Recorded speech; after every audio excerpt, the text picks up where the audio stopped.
And now it's crunch time.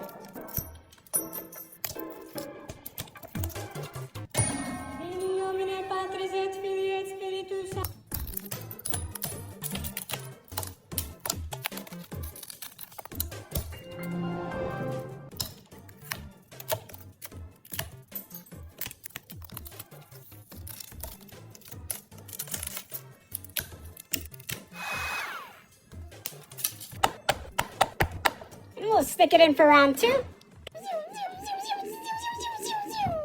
We'll give it a good old brush, clean it up, and then glue it down.